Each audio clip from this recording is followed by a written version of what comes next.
Hello, this is the vlog about impact investing news, May 1st, 2016.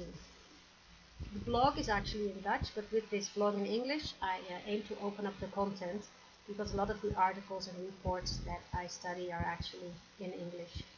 Such as the first report, written by Sonnen Capital from San Francisco, a pioneering impact investor.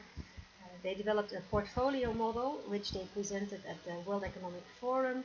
They had the impact of this portfolio assessed by NPC, New Philanthropy Capital, in the UK, and now they launched a report where they link the impact of the portfolio to the new United Nations Sustainable Development Goals, which is an interesting approach. A lot of it is focused on the environment, but as they invest in all asset classes, private, public equity, fixed income, it offers a wonderful model to point money in the right direction. That is impact investing.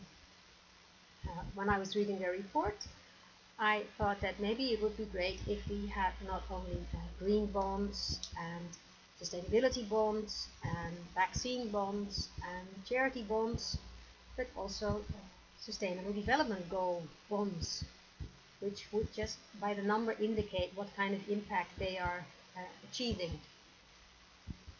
I want to make one remark. When we moved from the Millennium Goals to the Sustainable Development Goals, we actually lost goal number 3, which is gender equality. And personally, I think that's a pity. And I am inspired by Paul Polman, who is the CEO of Unilever, the British-Dutch food and hygiene multinational, who tweeted a visual stressing the importance of investing in girls and women. So maybe next to sustainable development goals, we should also develop women bonds. In the private equity impact investing sphere, we had good news in the Netherlands. Social Impact Ventures, which already had 10 million euro invested into high potential impact investees, has attracted 20 million euros from the European Investment Fund and some informal investors. Not only do they focus on high potential impact investees, they also support them with high-end consultancies such as PricewaterhouseCoopers and McKinsey. So it's great that they have these additional means now.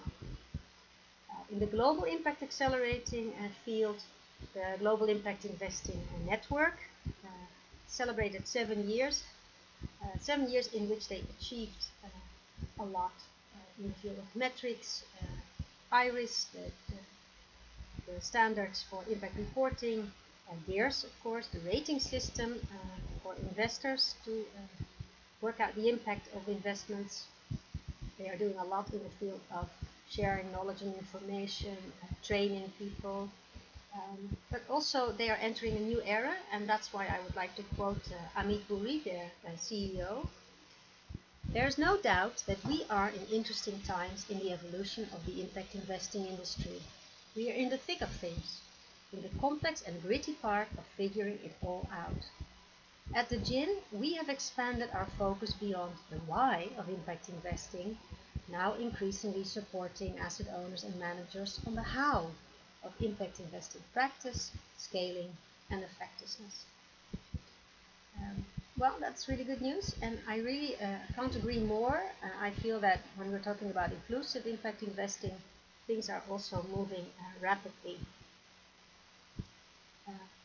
In the Dutch metrics field, I would also like to put your attention to the fact that Cinzer, which is an impact metrics software platform, once started out based on social return on investment, has now actually added, apart from IRIS and IFC data streams, also the Progress Out of Poverty Index, and T, which stands for the Economics of Environment and Biodiversity. So this metrics platform, IT based, is getting wider and wider and should really help a lot of impact investees and investors.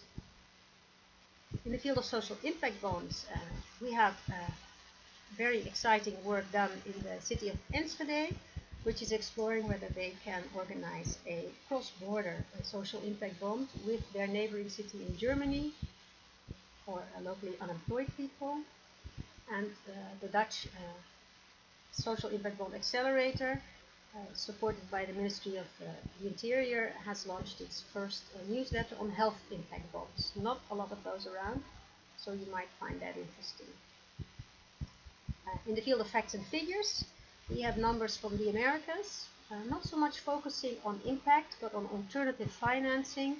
And when you look in their summary, you will find that, especially in Latin America, alternative financing of small and medium-sized enterprises is going really, really well. A lot of it based on property, which of course makes sense.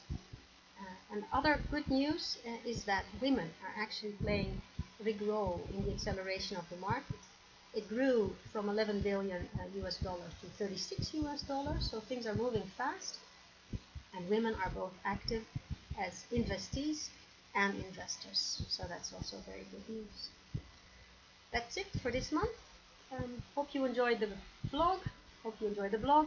Any questions and remarks, my contact details you find on this page. Thank you.